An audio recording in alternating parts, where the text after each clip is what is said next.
Alors mes chers frères et sœurs dans le Seigneur, bonjour ou bonsoir, cela dépend de l'heure à laquelle vous me regardez devant vos écrans. Juste pour prêcher la bonne nouvelle de l'évangile, et cette bonne nouvelle de l'évangile intitulée « Ne dites jamais je suis diabétique, je suis foutu, je suis stérile. C'est impossible. C'est difficile de trouver une femme. C'est difficile de trouver un mari. Je suis maladif. Je suis impuissant. Ne dites surtout pas. Chers frères et sœurs, bien-aimés dans le Seigneur, évitez de prononcer les paroles négatives dans votre vie si vous voulez la victoire. Évitez de prononcer les paroles négatives dans votre vie si vous voulez vraiment la victoire. Ne dites jamais « je suis diabétique, je suis stérile, je suis handicapé, je suis foutu, c'est difficile, c'est impossible, je suis impuissant, je suis maladif. » Vous avez vous-même changé votre nom. Vous êtes devenu maintenant « je suis et je suis ». Vous dites des choses que vous allez regretter après. Élie a parlé de la sécheresse et la sécheresse est arrivée. Évitez de dire tout ce qui vous arrive dans la tête. Toutes les phrases que vous prononcez, vous créez. Vous pouvez créer le malheur, vous pouvez aussi créer le bonheur. Le langage humain est un instrument de la transmission de l'invisible au visible. Frères et sœurs en Christ, faites très attention à ce que vous dites. Ce que vous prononcez, vous créez. Frères et sœurs en Christ, écoutez s'il vous plaît ce que la Bible dit dans Jacques 5, versets 17 à 18. Prenez vos Bibles là où vous êtes et ouvrez-les avec humilité. Nous allons lire dans l'épître de Jacques 5, versets 17 à 18. J'ai lu au nom de Jésus-Christ. Élie était un homme de la même nature que nous. Il pria avec insistance pour qu'il ne pleuve pas. Et il ne tomba pas de pluie sur la terre pendant 3 ans et 6 mois. Puis il pria de nouveau. Alors le ciel donna de la pluie et la terre produit son fruit. Frères et sœurs en Christ, la venue de la sécheresse sur l'Israël pendant 3 ans et 6 mois fut une conséquence directe du péché, car à l'époque, Akab était roi d'Israël. Par sa femme Jézabel, il devint adorateur de Baal et mena son peuple vers cette honteuse forme d'idolâtrie. Voilà la raison pour laquelle le prophète Élie pria pour qu'il ne pleuve pas. Il pria pour que la sécheresse frappe le pays à cause de l'idolâtrie. Puis la pluie vint en réponse à sa prière. Bien-aimés en Christ, apôtre Jacques nous rappelle que ce prophète était un homme de la même chair fragile que nous. Apôtre Jacques nous rappelle que ce prophète était un homme de même chair fragile que nous. Un simple homme sujet aux faiblesses et infirmités que nous tous. Il a prononcé une phrase et cette phrase a créé la sécheresse.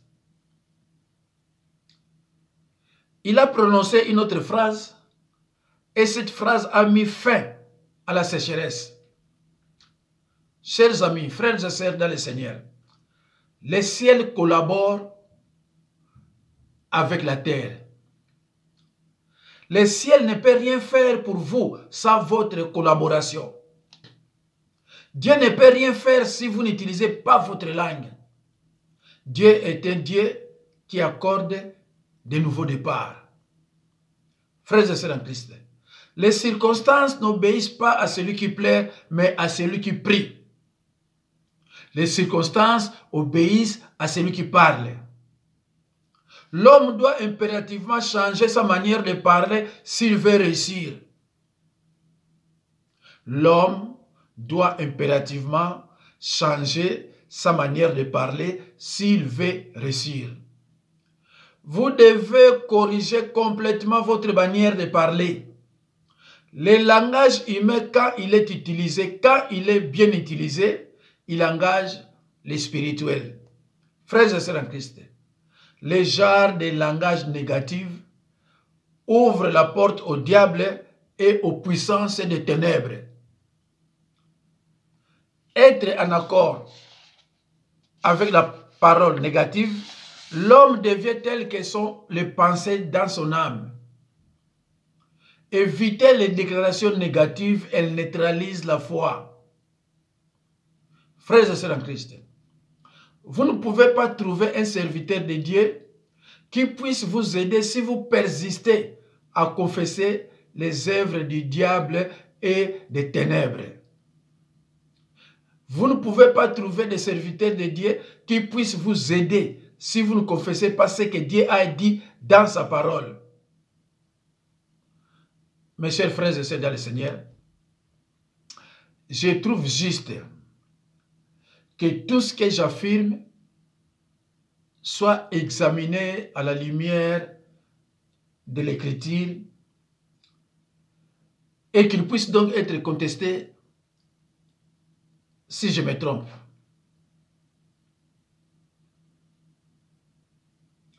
Bien-aimés en Christ, même si vous n'êtes pas apôtre, prophète, docteur, pasteur ou évangéliste, en tant que croyant né de nouveau, vous avez la puissance dans vos mots. Il faut parler. Celui qui est en vous est plus fort que vos problèmes. Il est plus fort que l'ennemi. Même notre ennemi, même notre adversaire est tenu légalement d'obéir à la parole de Dieu. Frères et sœurs en Christ, regardez cette femme qui souffrait d'une perte de sang depuis 12 ans. Cette femme a parlé. Elle a dit quelque chose. Si je puis seulement toucher son vêtement, je serai guéri. Mes chers frères et sœurs dans le Seigneur, cette femme souffrait d'une perte du sang pendant plusieurs années. Il a contacté les docteurs, les médecins, les spécialistes. Il n'a trouvé aucune guérison. Mais le jour où il a vu Jésus de loin, elle dit, ah, si je touche seulement, si je touchais seulement son vêtement, je vais trouver la guérison. Luc 8, 43 à 48. Mais mes chers frères et sœurs dans le Seigneur, cette femme devrait traverser obligatoirement la foule. Mais la foule que toi tu dois traverser, ce sont les craintes, les doutes, la peur, les essais de ton passé qui n'ont pas apporté de résultats. Tu as à combattre cela pour toucher les bords du vêtement de Jésus-Christ. Mes chers frères et sœurs dans le Seigneur, Jésus-Christ a dit, à quel point la confession des mots est puissante. À cause de ce qu'elle a confessé, a obtenu la guérison. Jésus-Christ lui dit, ma fille, ta foi t'a sauvée, va en paix. Mes chers frères et sœurs, Jésus-Christ dit à la femme qui souffrait de la perte du sang pendant plusieurs années, va en paix, ta foi t'a sauvé. Jésus-Christ ne dit pas que ma foi, la foi du pasteur, mais la foi de Jésus-Christ, il dit ta foi t'a sauvé. Mes chers frères et sœurs dans le Seigneur, une parole de la foi est sortie de la bouche de cette dame. Que si je touchais seulement son vêtement, je serais guéri. Elle était sûre de ce qu'elle disait. Elle avait la foi. Une ferme foi. Comme les grains de sénévé. Elle avait la foi comme celle d'un bébé de 2 ans. Cette femme a trouvé la guérison immédiatement. La guérison divine. Mais Jésus lui a dit, ta foi à toi, ta foi t'a sauvé. Alors, mes chers frères et sœurs, prenez vos Bibles, prenez vos Bibles, ouvrez-les avec humilité. Nous allons lire, vous allez lire chez vous, dans le livre des 2 rois, chapitre 6, verset 18 à 20. Lisez chez vous, mes chers frères et sœurs dans le Seigneur. La Bible dit, la Bible nous enseigne, une armée syrienne est descendue pour arrêter Élisée, le prophète Élisée. Mais Élisée n'avait pas les armes. Élisée n'avait pas l'armée. Élisée n'avait pas Satan 1, Satan 2, Satan 3. Élisée n'avait pas de missiles. Mais Élisée n'avait pas aussi les armes pour se défendre. Mais il avait une seule arme. La seule arme qu'il avait était la bouche. La seule arme qu'Élisée détenait, c'était la bouche. Élisée a utilisé sa parole. La parole de la foi. Et cette parole est sortie de sa bouche. Il a dit, frappe d'aveuglement cette troupe. L'Éternel le frappa d'aveuglement conformément à la parole d'Élisée. Mes chers frères et sœurs dans le Seigneur, Élisée n'avait pas l'armée. Élisée n'avait pas les armes. Élisée n'avait pas de missiles, de Satan 2, 3, 4. Non.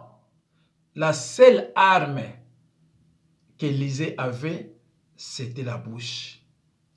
Je vous ai dit, chers frères et sœurs dans le Seigneur, que les circonstances n'obéissent pas à celui qui plaire, mais à celui qui parle. Élisée a parlé,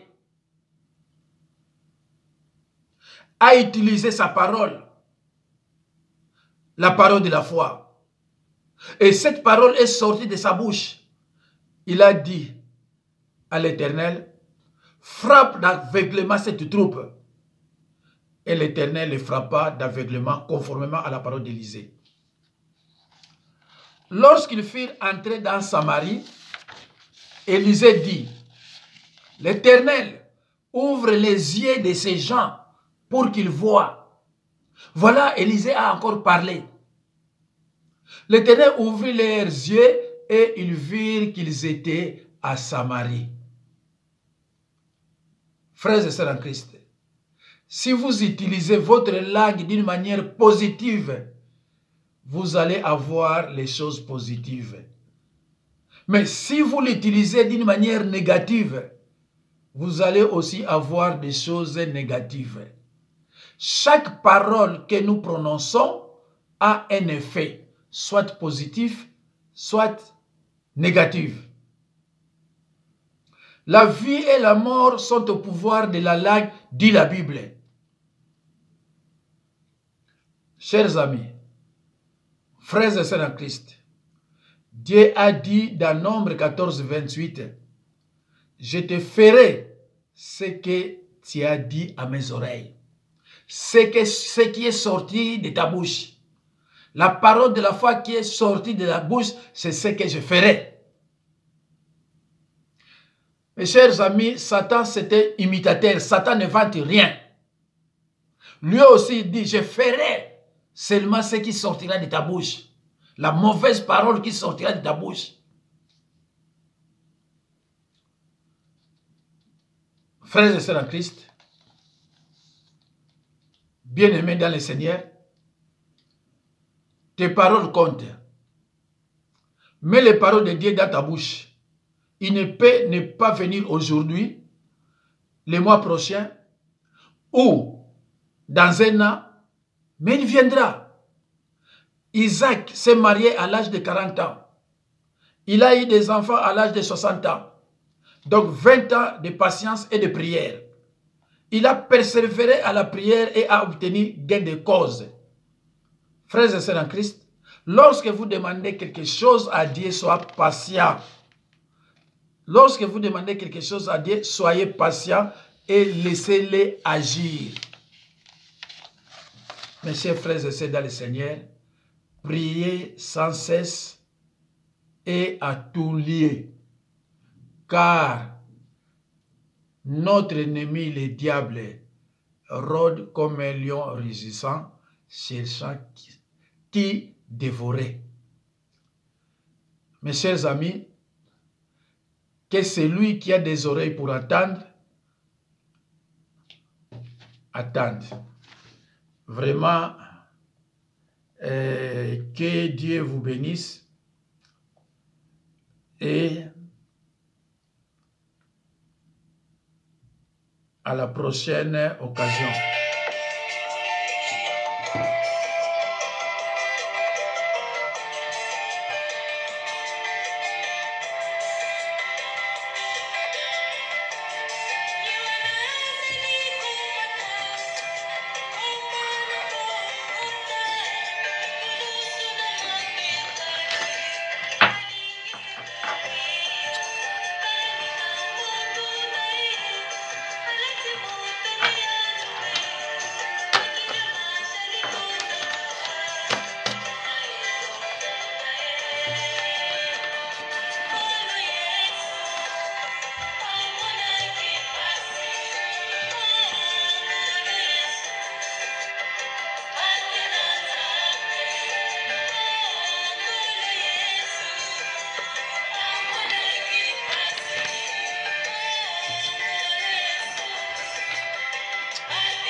Mes chers frères et sœurs, dans le Seigneur, au revoir. Au revoir. Et à la prochaine occasion. Au revoir.